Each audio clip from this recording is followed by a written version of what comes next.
Mesdames et messieurs, la vascularisation pelvienne, vascularisation artérielle, est assurée à partir d'artères qui naissent de la bifurcation aortique.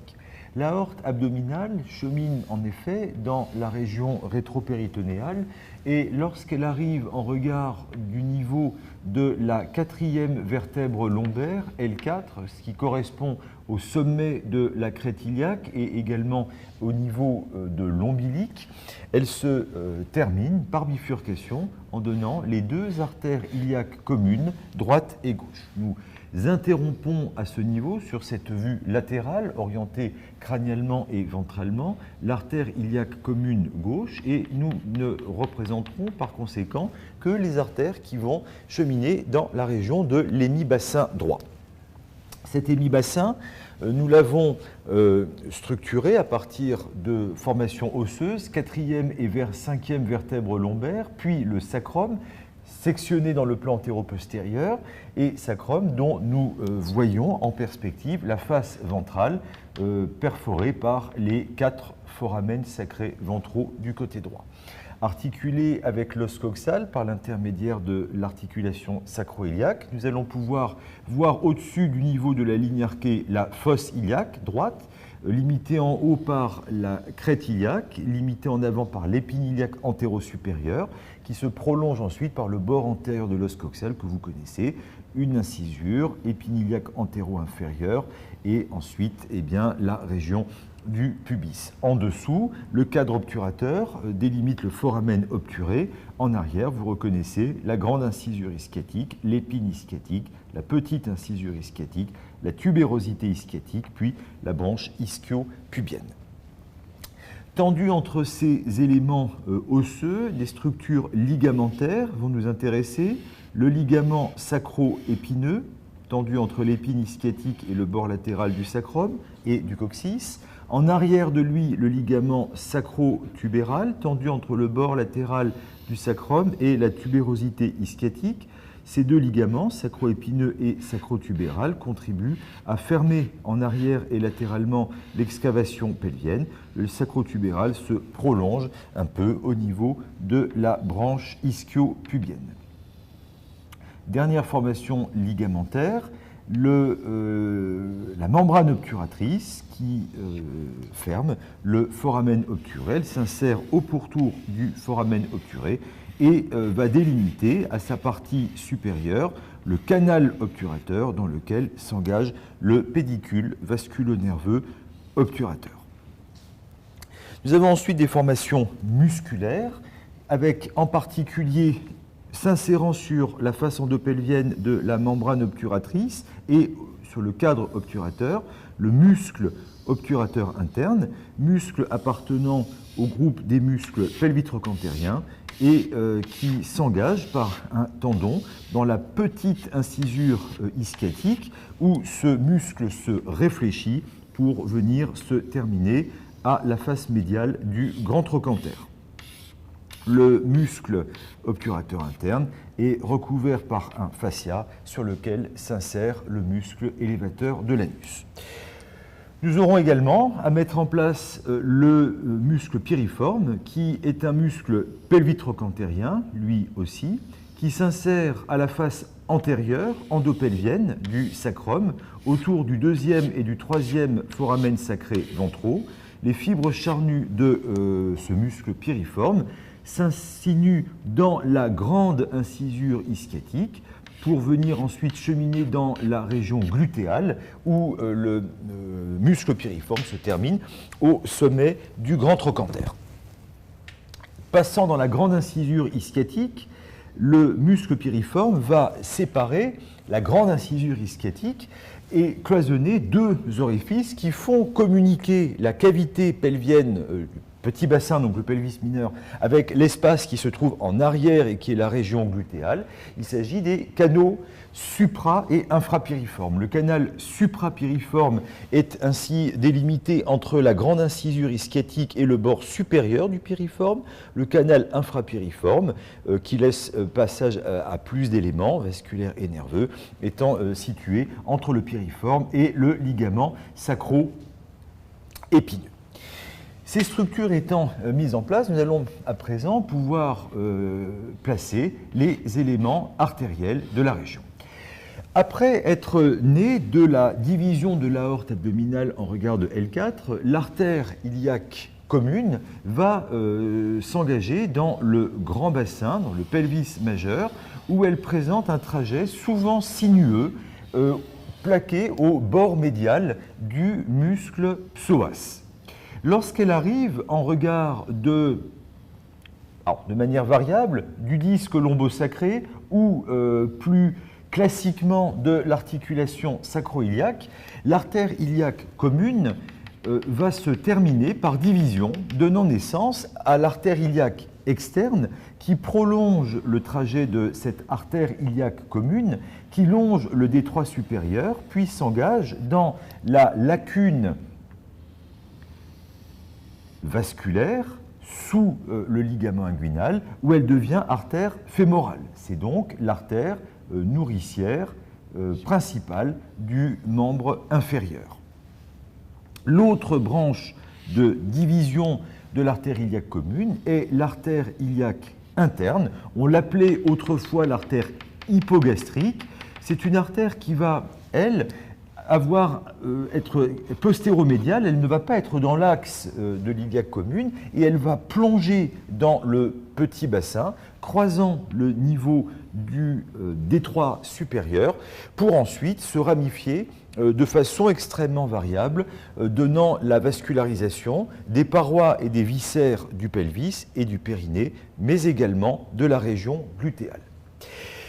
La distribution, les caractéristiques globales des artères pelviennes sont de deux types. Tout d'abord, et ça c'est un point important, la variabilité. En effet, il existe de très nombreuses variations interindividuelles de ces artères, et même d'ailleurs entre le côté droit et le côté gauche chez un même individu, si bien que les descriptions peuvent varier en fonction des ouvrages et des modèles de description qui sont retenus. Ça, c'est le premier point. L'autre point, c'est les anastomoses. En effet, les artères pelviennes, et notamment les branches de l'iliaque interne, présentent de très importants mécanismes d'anastomose, et ces anastomoses, eh bien, elles vont concerner d'un même côté les anastomoses entre le système iliaque externe et le système iliaque interne, des anastomoses entre les branches de division de l'artère iliaque interne, mais également, il existe un grand nombre d'anastomoses entre le côté droit et le côté gauche. Nous allons décrire, dans un premier temps, l'artère iliaque externe, puis l'artère iliaque interne. L'artère iliaque externe naît de la division de l'artère iliaque commune en regard du disque lombosacré ou de l'articulation sacro-iliaque, l'artère iliaque commune ayant un trajet d'une longueur moyenne d'environ 6 cm. Après sa naissance par division de l'iliaque commune, l'iliaque externe va se porter vers l'avant, vers le dehors et vers le bas, et va longer le détroit supérieur suivant le bord médial du muscle psoas que nous ne représentons pas à ce niveau. L'artère iliaque externe va se terminer en passant dans la lacune vasculaire sous le ligament inguinal que je vous représente à ce niveau, devenant alors artère fémorale et assurant la vascularisation du membre inférieur. Dans son trajet, outre des branches musculaires, l'artère iliaque externe va donner deux branches collatérales principales qui méritent d'être citées.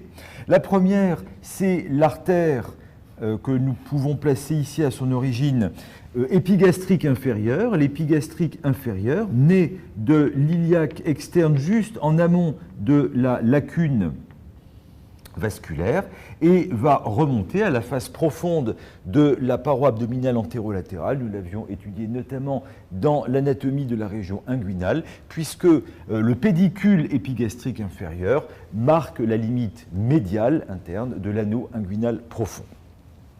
Un autre rameau collatéral de cette artère est l'artère circonflexe iliaque profonde, c'est une branche collatérale qui naît de l'iliaque externe et qui chemine à la face endopelvienne de l'aile iliaque, parallèlement à la crête iliaque, et dont elle va assurer la vascularisation ainsi que celle du muscle iliaque. L'artère circonflexe iliaque profonde peut être utilisée comme pédicule d'un lambeau de crête iliaque, par exemple utilisable en reconstruction maxillofaciale. L'artère iliaque interne, elle, représente la branche de bifurcation postéro-médiale de l'artère iliaque commune. Cette artère va se détacher, formant un angle quasiment droit avec celui de l'axe iliaque commun, et va traverser le détroit supérieur pour plonger dans le petit bassin dont elle va longer la paroi latérale. Cette artère iliaque interne présente de très nombreuses variations dans sa distribution, pouvant se terminer formant un bouquet de branches pariétales, viscérales et terminales, étant également décrites comme se divisant en deux troncs antérieurs et postérieurs, se ramifiant eux-mêmes pour donner différentes branches de distribution. Nous prendrons le parti de classer les branches qui vont naître de l'artère iliaque interne en branches pariétales pour les parois de la région lombaire, de la région pelvienne, de la région glutéale, en branches viscérales pour les viscères de la région, les viscères de l'espace sous-péritonéal, et une branche terminale qui est l'artère pudendale interne. Les artères pariétales de l'artère iliaque interne sont tout d'abord l'artère ilio-lombaire, artère ilio-lombaire qui se détache de l'iliaque interne ou d'ailleurs de l'artère glutéale supérieure et qui va remonter vers la région lombaire, se prolongeant par un rameau ascendant qui va rejoindre et s'anastomoser avec les artères lombaires issues de l'aorte abdominale et donnant également un rameau transversal qui va rejoindre et s'anastomoser avec les branches issues de l'artère circonflexe iliaque profonde, cette précision permettant d'illustrer le caractère éminemment anastomotique de ce système artériel. L'artère iliaque interne donne ensuite, soit l'artère glutéale supérieure, une artère sacrée ou sacrale latérale, artère qui va cheminer à la face antérieure du sacrum, donnant des rameaux méningés qui vont, donc pour la dure mère, qui vont pénétrer dans les foramens sacrés ventraux. Cette artère va d'ailleurs cheminer latéralement par rapport à l'artère sacrée ou sacrale médiane qui prolonge la bifurcation aortique et qui chemine sur la ligne médiane. Nous pouvons éventuellement rappeler son existence ici, à la face antérieure du sacrum, où nous la retrouvons à ce niveau. Parmi les branches pariétales, nous avons, naissant cette fois-ci vers l'avant, l'artère obturatrice qui va croiser la paroi latérale du petit bassin et venir s'engager vers le canal obturateur qu'elle va traverser pour rejoindre la région médiale de la cuisse. L'artère obturatrice va être accompagnée par le nerf obturateur qui traverse également le canal obturateur et qui est le nerf moteur du groupe médial de la cuisse et sensitif de la face médiale de la cuisse et du genou. L'artère glutéale supérieure est la plus volumineuse branche pariétale de l'artère iliaque interne. Cette artère glutéale supérieure, qui naît, quand on décrit l'artère iliaque interne, en tronc antérieur et postérieur issu du tronc postérieur de l'iliaque interne, va s'engager dans le canal suprapiriforme, accompagné par le nerf glutéal supérieur, nerf pour les muscles petit, moyen glutéal et tenseur du fascia latin. Cette artère va avoir un territoire vasculaire comprenant les muscles glutéaux, y compris d'ailleurs le grand glutéal et la peau de la région. Elle peut être utilisée dans la réalisation de lambeaux, notamment dans la réparation des escarres de la région sacrée. Enfin, la dernière branche collatérale pariétale de l'artère iliaque interne est l'artère glutéale inférieure. Cette artère glutéale inférieure va, elle, s'engager dans le canal infrapiriforme, c'est-à-dire entre le muscle piriforme et le ligament sacro-épineux. L'artère glutéale inférieure va participer à la vascularisation du muscle grand glutéal, dont elle constitue un des pédicules, le grand glutéal étant un muscle de type 3 dans la classification de Matthes et Nahay, et elle va également donner, cette artère glutéale inférieure, un rameau descendant qui va gagner la région postérieure de la cuisse. L'artère iliaque interne va ensuite donner naissance à des artères viscérales qui vont donc se destiner aux organes de la région du petit bassin. Ces artères, on va pouvoir les citer et elles seront bien sûr revues avec chaque organe de façon analytique.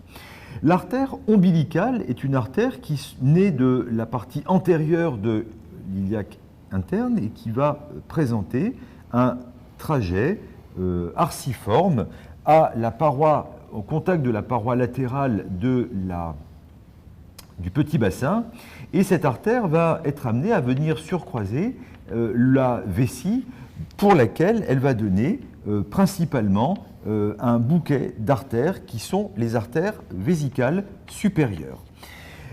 Au-delà de la naissance de l'artère ou des artères vésicales supérieures, l'artère ombilicale se fibrose et c'est le vestige fibreux de l'artère ombilicale que l'on va retrouver à la face profonde postérieure de la paroi abdominale antérieure.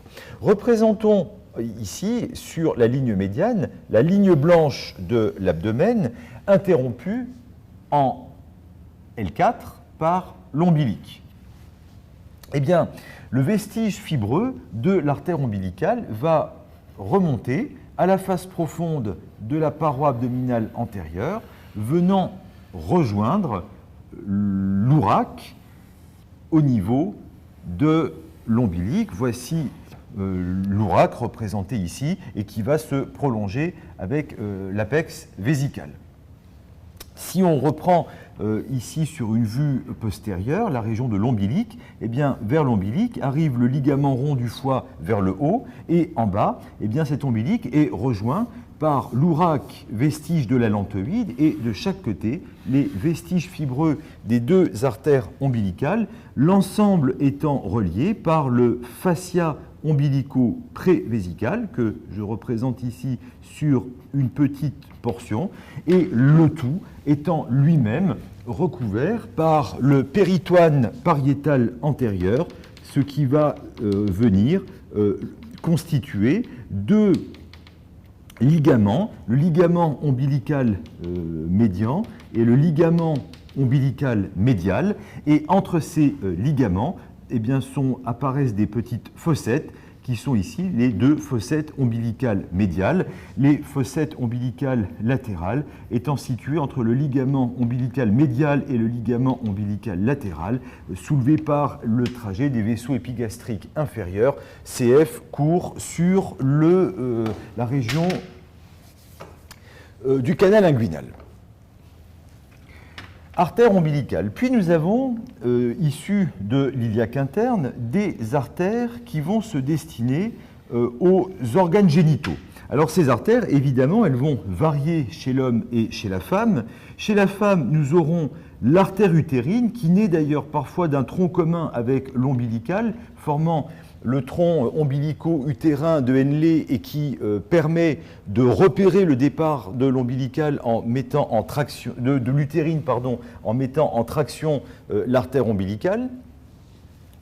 Et en arrière, l'artère donc vaginale, l'artère utérine se destinant à la vascularisation principalement de l'utérus et la vaginale pour le vagin. Chez les hommes, eh bien, les équivalents seront l'artère prostatique et l'artère vésico-déférentielle.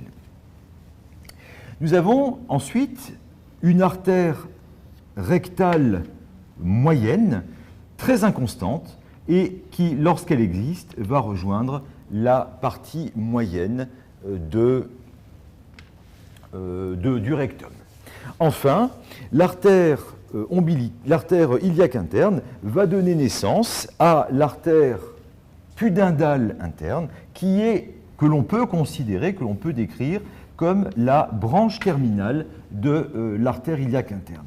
Cette artère pudendale interne, ou honteuse interne, est une artère qui va présenter un trajet un peu particulier. En effet, elle va s'engager dans le canal infrapiriforme, avec d'ailleurs l'artère glutéale inférieure, et elle va donc, pour une toute petite portion de son trajet, se retrouver dans la région glutéale. Puis, sous le ligament sacro-épineux, cette artère pudendale interne revient dans la région du petit bassin, et plus précisément dans la fosse ischio-rectale, en s'engageant au niveau de la petite incisure ischiatique entre le ligament sacro-épineux et le ligament sacro-tubéral.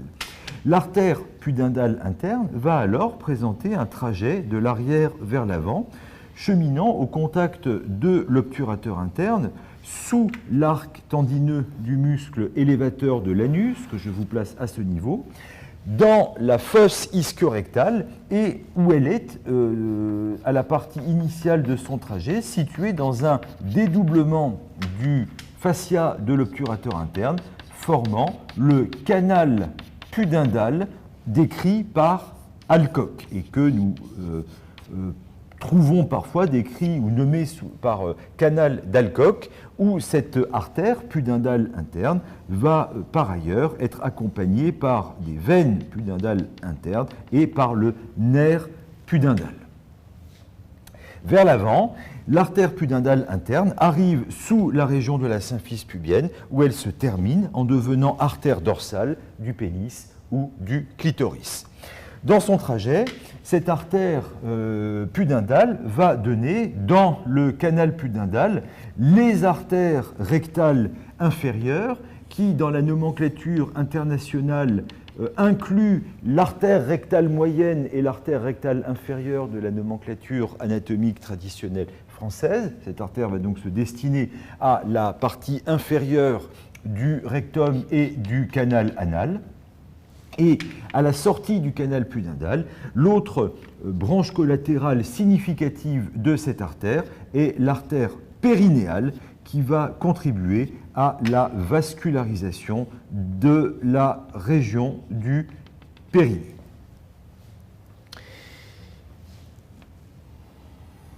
Voilà donc comment l'on peut décrire la distribution de l'artère iliaque interne et de ses branches pariétale, viscérale, et de sa branche terminale qui est l'artère pudendale interne, avec évidemment de très importantes variations interindividuelles.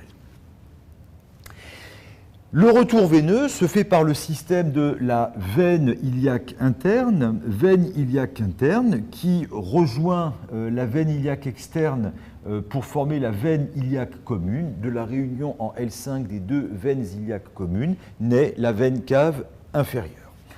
Globalement, les veines sont satellites aux artères avec une disposition volontiers plexique, très enchevêtrée, et la particularité de ce système veineux est que toutes les veines drainant le territoire de distribution de l'artère iliaque interne ne rejoignent pas le système de la veine iliaque interne, mais certaines vont rejoindre le système de la veine porte, et il en résulte donc dans la région pelvipérinéale un système d'anastomose portocave. On reviendra bien sûr sur la description de ce système que l'on va trouver au niveau du bas rectum, mais si l'on représente ici de manière très schématique une vue antérieure du rectum, ici le système des veines iliaques avec à droite les veines iliaques internes et externes formant l'iliaque commune. Iliaque commune gauche ici, et là la naissance de la veine cave inférieure. Donc ici, système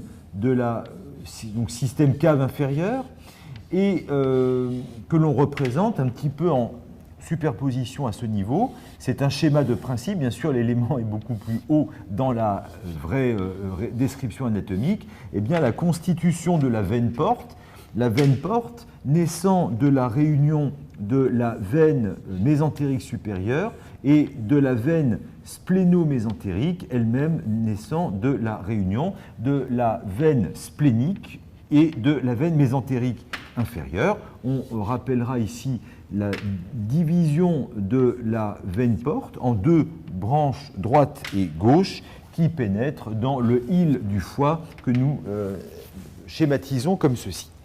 Eh bien, en effet, le sang du canal anal et du bas rectum va se drainer dans le système de la veine iliaque interne par l'intermédiaire de la veine pudendale interne. De la même manière, la veine rectale moyenne, lorsqu'elle existe, se draine dans le système de la veine iliaque interne. En revanche, le sang veineux de la moitié supérieure du rectum se draine dans la veine rectale supérieure qui va être rejointe par les veines sigmoïdiennes puis les veines coliques gauches pour former la veine mésentérique supérieure. Et cette veine mésentérique supérieure, elle va être rejointe par la veine splénique pour former le tronc splénomésentérique et donc le système de la veine porte. Et nous avons donc dans la région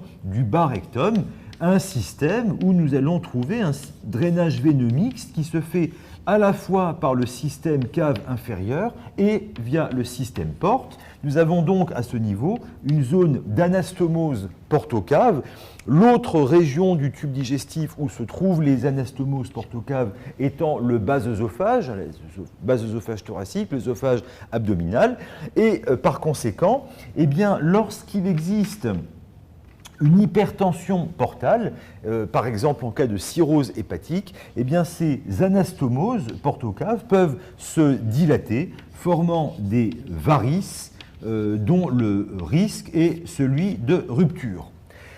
Lorsque ces varices se rompent dans la région du bas œsophage, elles entraînent un saignement massif de sang rouge qu'on appelle une hématémèse, dont l'évolution est souvent terminale. Il s'agit d'un mode de décès fréquent de patients souffrant de cirrhose hépatique. Les varices du bas rectum, que l'on appelle des hémorroïdes, peuvent être une manifestation de l'hypertension portale, mais fort heureusement, la plupart du temps, les hémorroïdes ne sont pas liés à une hypertension portale et donc une cirrhose hépatique. Par ailleurs, nous allons trouver satellites des vaisseaux sanguins, donc des vaisseaux lymphatiques, qui forment des chaînes lymphatiques interrompues par des nœuds lymphatiques qui seront iliaque externe, iliaque interne, pudendo, et vont se drainant vers les lymphoneux iliaques communs, puis les lymphoneux satellites de la veine cave inférieure et de l'aorte. Nous retrouverons ces éléments, nous les redécrirons dans le drainage lymphatique de chacun des organes du petit bassin. La terminaison commune de l'ensemble de ces voies lymphatiques étant la citerne du Schill, puis le conduit thoracique. Voilà donc pour les éléments importants génériques à connaître pour la morphologie des vaisseaux, artères, veines et lymphatiques de la région pelvienne. Ces éléments seront bien évidemment complétés avec l'étude de chaque viscère. Les nerfs de la région pelvienne, que nous allons à présent étudier, comprennent deux grands types de structures nerveuses. D'un côté, des nerfs somatiques, de l'autre côté, des nerfs végétatifs. Ces éléments nerveux, nous allons d'abord décrire les nerfs somatiques, vont être mis en évidence sur une vue médiale de l'hémibassin droit, dont vous voyez représenter ici les vertèbres L4 et L5 sectionnées dans le plan sagittal, puis le sacrum, dont la face antérieure est marquée par les 4 foramen sacrés ventraux, livrant passage aux rameaux ventraux des nerfs spinaux S1 à S4.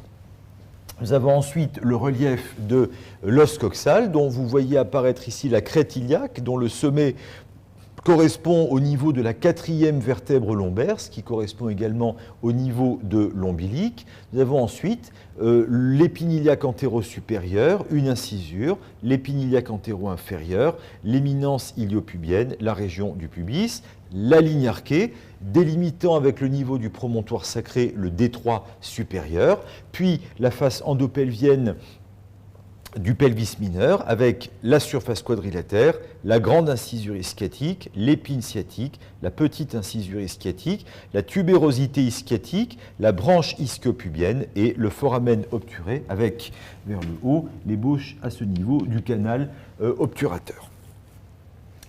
Nous allons compléter maintenant cette vue ostéo-articulaire par des éléments musculaires et nous allons dans un premier temps placer ici le muscle psoas qui s'insère sur les vertèbres TH12 à L4, formant donc le chef vertébral du muscle psoas, et sur les processus transversaires des vertèbres L1 à L4, venant constituer le chef transversaire du muscle psoas. Le psoas est rejoint dans la fosse iliaque par le muscle iliaque, que voici, venant constituer ainsi l'iliopsoas, qui va passer sous le ligament inguinal dans la lacune musculaire. Alors je peux placer à ce niveau le ligament inguinal et venir se terminer sur le petit trochanter, doit-on préciser, du fémur. Dans la région du petit bassin, on va replacer les éléments ligamentaires classiques, ligaments sacro-épineux tendus entre la pointe de l'épine ischiatique et la face latérale du sacrum et du coccyx, ce ligament étant doublé par les fibres du muscle coccygien, atrophique dans l'espèce humaine. En superficie, c'est-à-dire en arrière du ligament sacro-épineux, le ligament sacro-tubéral qui relie le bord latéral du sacrum à la tubérosité ischiatique et qui se prolonge au niveau de la branche ischiopubienne, venant recouvrir le foramen obturé, venant fermer le foramen obturé, la membrane obturatrice, ménageant un espace de passage pour le pédicule vasculo-nerveux obturateur, c'est le canal obturateur. Élément musculaire de la région du pelvis mineur, nous replacerons à ce niveau le muscle piriforme, scindant la grande incisure ischiatique en deux canaux, suprapiriforme et infrapiriforme, et nous replacerons le muscle obturateur interne, autre muscle pelvitrochantérien qui va sortir de la région du petit bassin en passant la petite incisure ischiatique et se retrouve alors dans la région glutéale où il vient se terminer, accompagné des deux muscles jumeaux sur la face médiale du grand trochanter. Le muscle obturateur interne est recouvert par un fascia, c'est le fascia de l'obturateur interne, parcouru depuis la région pubienne jusqu'à l'épine ischiatique par un épaississement qui est l'arc tendineux du muscle élévateur de l'anus ou arcus tendineus levator ani, sur lequel s'insère le muscle élévateur de l'anus. Nous allons le placer à présent, voici l'élévateur de l'anus que nous ne représenterons que par son contingent statique ilio-coccygien, tendu entre le pubis, l'arcus tendineus levator ani et l'épine ischiatique, et venant se terminer sur le raphé anococcygien et sur le coccyx.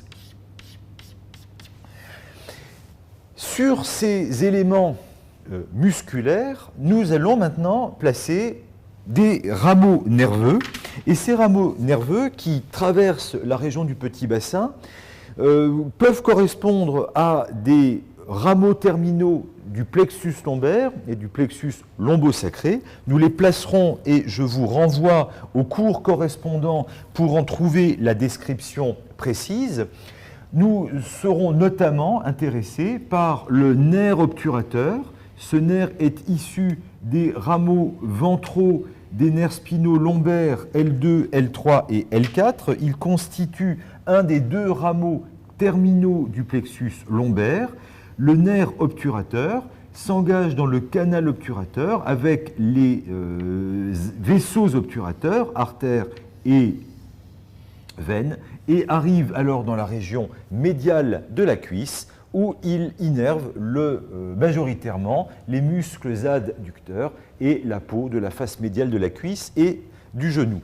C'est important de se rappeler que le nerf obturateur croise la paroi latérale du petit bassin, car il peut être à ce niveau comprimé principalement par deux mécanismes pathologiques. Le premier, c'est notamment chez la femme jeune en période d'activité génitale, c'est un kyste ovarien qui va, puisque le nerf obturateur traverse la fosse ovarique, fosse de Crozet, et qui peut donc est un rapport latéral de l'ovaire, et donc une pathologie, un processus kystique ovarien peut comprimer le nerf obturateur, et donc une traduction de ce kyste peut être une douleur projetée à la face interne du genou. L'autre pathologie relativement fréquente qui peut comprimer, qui peut atteindre l'obturateur à ce niveau, c'est une hernie obturatrice, puisque le canal obturateur représente, comme nous l'avions décrit, un des points de faiblesse de la paroi abdominale.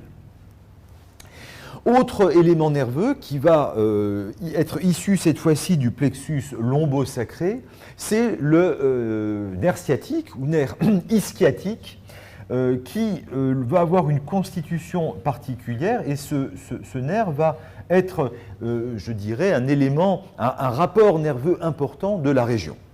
Le nerf ischiatique ou nerf sciatique est le rameau terminal unique du plexus lombosacré. Je vous rappelle également que nous avions pris le parti de cloisonner le système des plexus issus de la région lombaire en plexus lombaire et plexus lombosacré, même si la nomenclature anatomique internationale consacre pour le plexus donnant naissance au nerf sciatique le nom de plexus sacré, mais nous préférons la dénomination de lombosacré compte tenu du rôle important que joue notamment le nerf spinal L5 dans la pathologie sciatique. Donc le nerf sciatique naît par la réunion des rameaux ventraux des nerfs spinaux L4 et L5 venant constituer le tronc lombosacré, rejoint dans la région du petit bassin par des fibres issues du rameau ventral du nerf spinal sacré S1, puis S2, puis S3.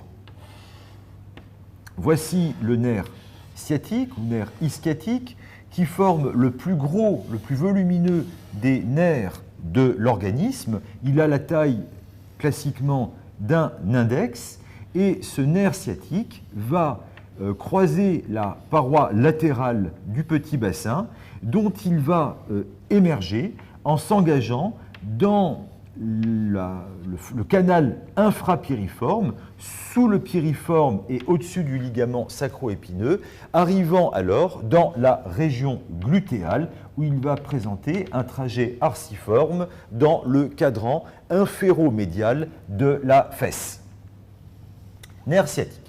Donc nerf obturateur et nerf sciatique sont les deux principaux nerfs somatiques issus des plexus qui se forment dans la région lombaire et dans la région sacrée et que nous étudions dans des cours spécifiquement consacrés à cet effet. Pourquoi? Eh bien parce que ces deux nerfs, en l'occurrence, ont leur territoire majoritairement dans la région du membre inférieur. Nous identifierons par ailleurs, toujours parmi les nerfs somatiques, un plexus particulier qui va être spécifiquement destiné à la région du pelvis et du périnée. Ce plexus, selon la nomenclature anatomique internationale, est le plexus sacré qui, pour Pierre Camina, prend la dénomination de plexus pudendal. Il s'agit en l'occurrence de la distribution des rameaux ventraux des nerfs spinaux S2, S3 et S4 que nous pouvons schématiser comme ceci dans un souci de systématisation. Donc S2, S3 et S4 qui va arriver par le dernier foramen sacré ventral. Ce plexus pudendal, moi j'aime bien la dénomination de Pierre Camina, plexus pudendal, ce qui permet de bien séparer le plexus lombal ou lombaire, le lombosacré annexé au membre inférieur, et donc ce plexus particulier vraiment pour la région pelvipérinéale et pudendal parce que son rameau terminal est le nerf pudendal ou nerf honteux qui se destine au périnée et aux organes génitaux externes. Ce plexus pudendal, issu donc des rameaux ventraux des nerfs spinaux sacrés S2 à S4, va présenter des rameaux collatéraux et un rameau terminal unique qui est le nerf pudendal. Ce plexus pudendal S2, S4 va également présenter la particularité de présenter parmi ces rameaux collatéraux des nerfs du système nerveux végétatif, et en l'occurrence les nerfs qui véhiculent les fibres du centre parasympathique sacré S2 à S4. Parmi les rameaux collatéraux du plexus pudendal, issus de S3 et de S4, le nerf du muscle élévateur de l'anus, levator ani, est issu des rameaux ventraux donc, des nerfs spinaux S3 et S4, le voici, et ce nerf va gagner la face supérieure du muscle élévateur de l'anus, iliococcygien, pubococcygien, dont il va assurer l'innervation. Je vous rappelle que dans l'élévateur de l'anus, nous avons un contingent statique de maintien des viscères du petit bassin qui est formé par l'iliococcygien et un contingent dynamique qui va renforcer l'activité sphinctérienne de l'urètre et du rectum. C'est le muscle pubococcygien. Issu de S4, le très fin nerf du muscle coccygien, nous pouvons le placer ici, va donc assurer l'innervation de ce muscle. Les rameaux ventraux des nerfs spinaux S3 et S4 vont également se réunir pour venir constituer le nerf rectal supérieur. Le nerf rectal supérieur est un nerf moteur et sensitif qui se constitue dans le petit bassin et qui va sortir de la région pelvienne par le canal infrapiriforme et venir rejoindre la fosse ischiorectale où il va contribuer à l'innervation motrice du sphincter strié de l'anus et de la peau péri-anale.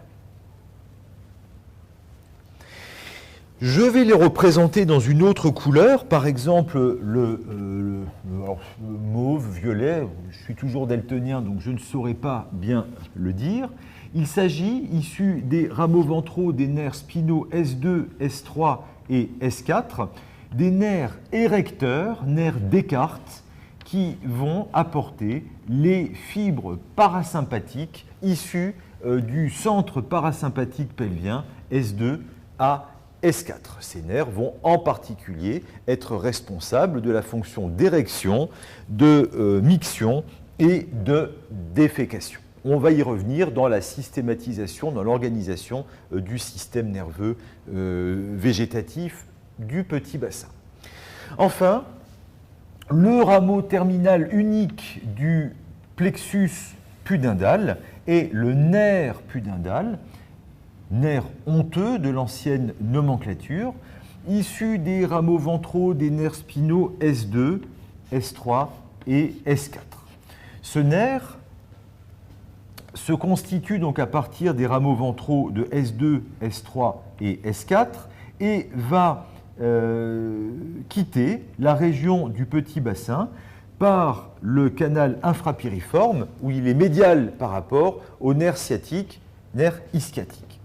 Il va donc se retrouver dans la région glutéale et va, un peu d'ailleurs comme l'artère pudendale interne, revenir dans la région du pelvis en s'engageant avec l'obturateur interne dans le canal infrapiriforme. Mais il va se retrouver alors dans la fosse ischio-rectale, sous le muscle élévateur de l'anus, et va traverser un canal fibreux qui est le canal pudendal ou canal d'Alcock, où il est d'ailleurs accompagné par les vaisseaux pudendaux internes. À ce niveau, le nerf pudendal, nerf honteux de l'ancienne nomenclature, chemine dans un canal fibreux ou ostéofibreux peu extensible, où il peut être comprimé, et donc l'objet d'un syndrome canalaire, c'est le syndrome du canal d'Alcock, qui se traduit par des douleurs projetées dans la région du périnée et par une anesthésie de la région périnéale. À ce niveau, ce nerf, repéré par la tubérosité ischiatique, peut être l'objet d'injections de produits anesthésiants locaux, c'est ce que l'on appelle les blocs pudendaux, qui peuvent permettre la réalisation d'actes de chirurgie sous anesthésie loco-régionale ou peuvent compléter l'analgésie dans une intervention sur la région pelvipérinéale sous anesthésie générale. Le nerf pudendal, dont le rameau principal collatéral est le nerf périnéal qui naît à ce niveau et qui va assurer par un rameau profond l'innervation motrice du périnée et par un rameau superficiel l'innervation sensitive du périnée, se termine en arrivant sous la symphyse pubienne où il devient alors nerf dorsal du clitoris ou du pénis et va assurer l'innervation sensitive majoritaire du gland du pénis ou du gland du clitoris. S'il y a parmi vous des personnes qui se déplacent par le vélo, vous avez sans doute déjà expérimenté l'anesthésie du nerf pudendal. En effet, lorsque vous êtes assis ou mal assis sur la selle du vélo, eh bien, la selle du vélo, de forme triangulaire, va venir s'encastrer. Alors voici les branches ischiopubiennes, tubérosité ischiatique, région pubienne en avant, le coccyx en arrière, et voici la selle du vélo. Vous voyez que la selle du vélo est conformée pour venir s'encastrer dans l'ouverture inférieure du pubis, du pelvis, venant ainsi par son bord latéral comprimer le trajet ici des nerfs pudendaux, ce qui peut donc entraîner cette anesthésie de la région du périnée, donnant donc ces sensations extrêmement désagréables qui se projettent en particulier dans la région des organes génitaux externes.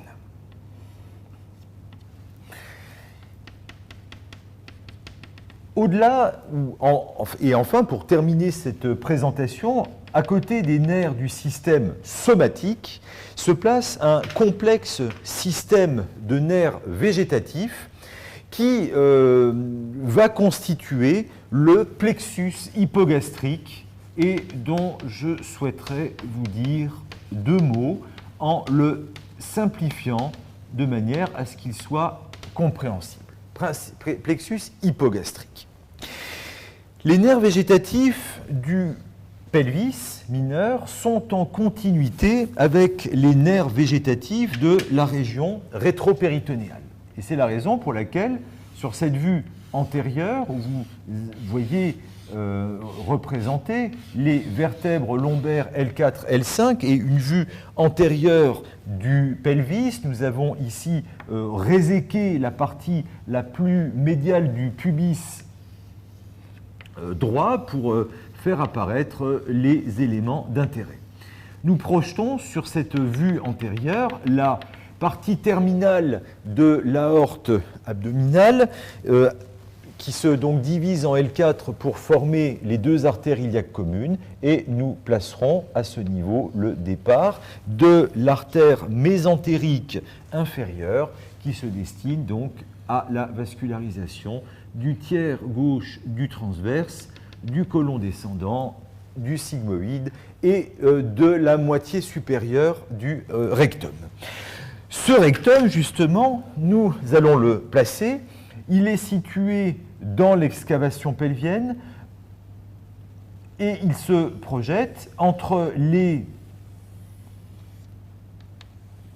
en regard des pièces sacrées S3 à S5 et se prolonge vers le bas par le canal anal qui s'ouvre au niveau du périnée postérieur, au niveau de l'anus.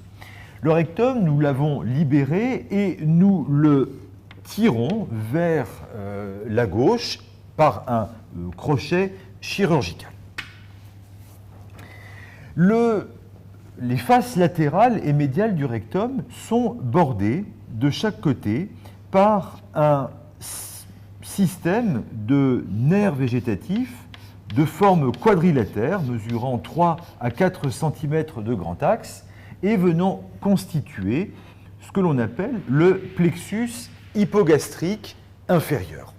Le plexus hypogastrique inférieur va être connecté par l'intermédiaire du plexus hypogastrique supérieur et des nerfs hypogastriques aux nerfs végétatifs de la région du rétropéritonéal. Il s'agit en effet de nerfs végétatifs essentiellement sympathiques, parasympathiques amenés par les nerfs vagues et dont vous savez qu'ils se condensent en regard des collatérales de l'aorte, formant les ganglions qui prennent le nom de l'artère considérée, par exemple ici mésentérique inférieure, au-delà desquels des nerfs viscéraux suivent les artères pour gagner le territoire concerné. Donc les viscères, vous vous en rappelez, reçoivent leur innervation végétative par l'intermédiaire des artères.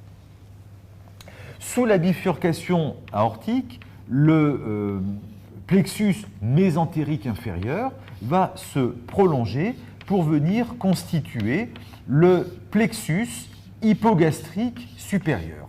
Ce plexus hypogastrique supérieur peut, en fonction des individus, et c'est majoritairement le cas, à peu près 80% des cas, exister de manière diffuse, formant le plexus hypogastrique supérieur, ou peut, dans 20% des cas, être plus resserré, venant constituer un nerf plus aisément individualisable et qui va constituer le nerf présacré.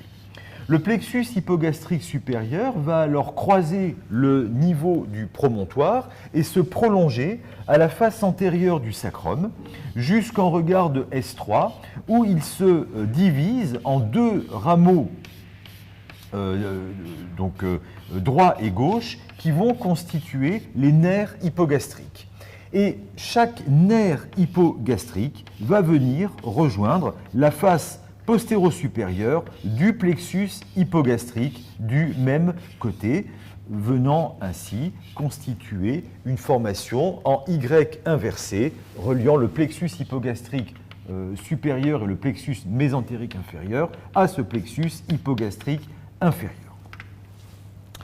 Ce système va par ailleurs être alimenté par des nerfs issus des chaînes sympathiques latérovertébrales. Voici la chaîne sympathique latérovertébrale lombaire qui se prolonge par de chaque côté les chaînes sympathiques latérovertébrales sacrées, les deux chaînes sympathiques sacrées se rejoignant en avant du coccyx pour venir constituer le ganglion impar.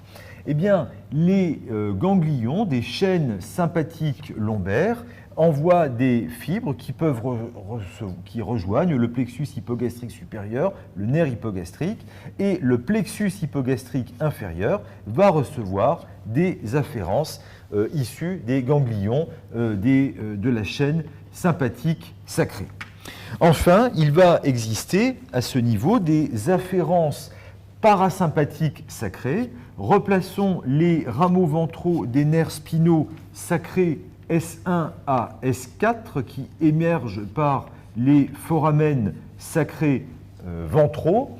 Eh bien, issus de S2, de S3 et de S4, les nerfs érecteurs, nerfs décrits par Eckhart, vont rejoindre également la face postérieure du plexus hypogastrique inférieur.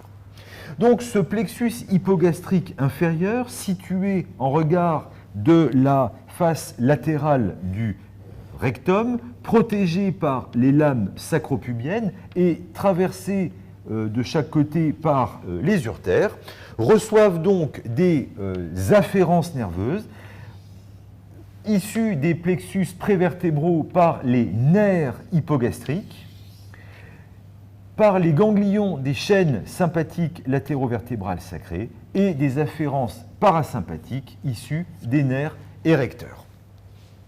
Du plexus hypogastrique inférieur se détachent des nerfs mixtes, qui seront donc des nerfs viscéraux, et ces nerfs mixtes vont gagner les viscères de la région, ici le rectum, venant ainsi contrôler les sécrétions des glandes rectales et l'activité des muscles lisses de l'ampoule rectale, avec en particulier à ce niveau commandé par les niveaux médulaires sympathiques L2 à L4,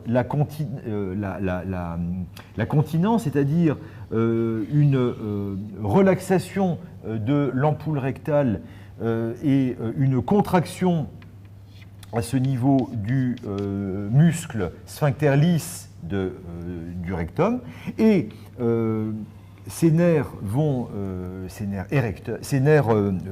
terminaux, ces nerfs viscéraux, par le contingent parasympathique S2 à S4, vont contrôler la défécation, c'est-à-dire la contraction de l'ampoule rectale et la relaxation du sphincter lisse du rectum, de l'anus.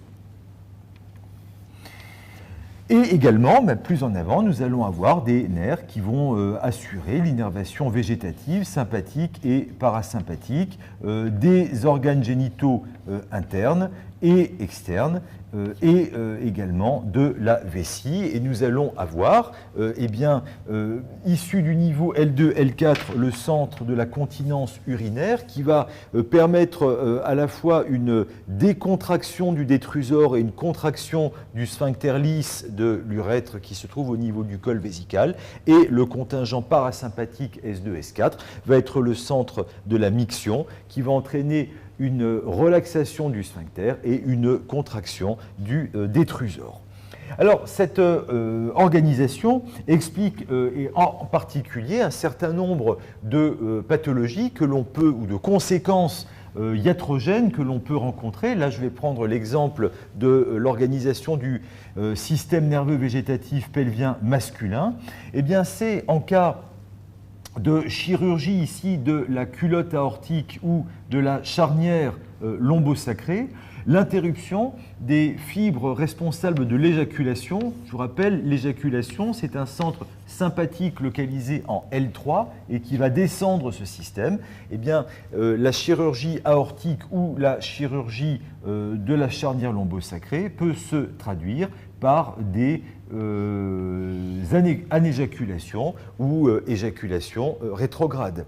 D'autre part, la chirurgie rectale peut, chez les hommes, par lésion du plexus hypogastrique inférieur, entraîner une interruption des fibres parasympathiques niveau S2, S4, responsables de l'érection, et par conséquent, une des conséquences de la chirurgie notamment des cancers rectaux, lorsqu'elle sacrifie ou lèse le plexus hypogastrique inférieur, eh bien, est une impuissance de nature neurogène. Il semblerait que ces complications fonctionnellement gênantes, d'autant plus que le patient est jeune, soient réduites lors de chirurgie robot assistée. Ainsi s'organise donc le système nerveux végétatif du pelvis, système complexe, diffus, et que nous reverrons bien évidemment à l'occasion de l'anatomie descriptive de chacun des compartiments de la région du petit bassin. Je vous remercie de votre attention.